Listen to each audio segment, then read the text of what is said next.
before and after.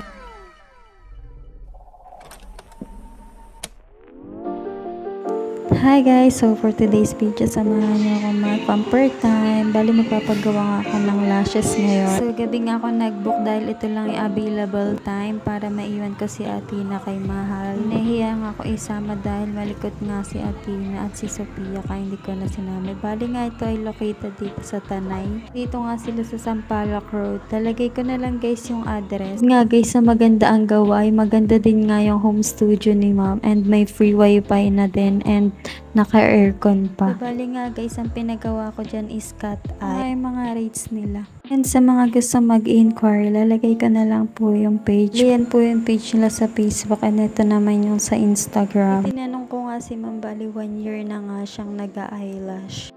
And guys, ang dami na niyang customer per month says. So, pwede nyo nang i-like yung kanyang page para updated kayo guys. Visit nyo nga yung page niya. Ang dami nga niyang gawa at ang gaganda nga guys. Balik nga tayo guys. Bali, tinatanong niya nga ako kung anong gusto kong hapa do sa pinakang dulo since cat eye nga ito. Kasi pag cat eye, yun sa dulo yung mahaba. Then yung sa bandang ano is maikli. Na lang char.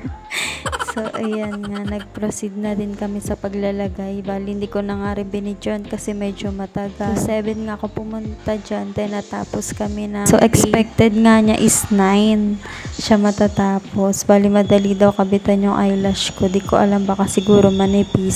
Sobrang manipis na, nakakalbo na rin katulad ng buko, charot. Guys, kung naghanap nga kayo na magaan ng kamay na nag-eyelash, re-recommend ko si ma'am. Na nga ako makatulog sa sobrang gaan ng kamay niya. Hindi ko naramdaman na nilalagyan niya ako. Naramdaman ko na lang na tinatanggal na niya yung tape. So, mabalik nga tayo dito. Bali, nag-picture nga siya dyan para pampost sa kanyang page. And finally done! Oh, gandang-ganda na naman sa sarili yan. Oh, char. Pero dapat hindi lang ako yung maganda. Kaya, visit na ang kanilang home studio.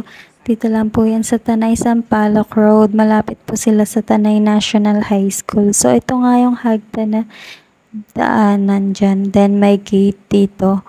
And, ayan naman yung palabas. So, ang dilim na. Nakita nyo paglabas yung may glow max tsaka yung floor center. Bali, apartment sila.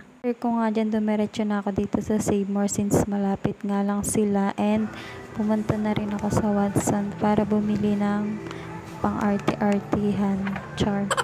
So, bumili nga ako dyan para hindi na magpalinis ng kuko, ako na lang. Hindi nga ako sanay maglinis dahil takot ako ma-murder yung aking paa and sobrang nipis ng balat ko sa kamay at paa. Kaya gusto ko ako lang yung naglilinis. So, yun nga yung napili kong kulay. Balik clear lang. And yung, so, jeep nga lang yung sinakayan ko pa uwi para mas mura. Buti na lang may naabutan pa. And pinasusuklay ko ay free lang galing kay 4 hours nga lang bawal basain itong eyelash. So, ating picture for today. Aura-aura na naman. Gandang-ganda na naman sa sarili. Char. Ayun lang po for today's video. Thank you.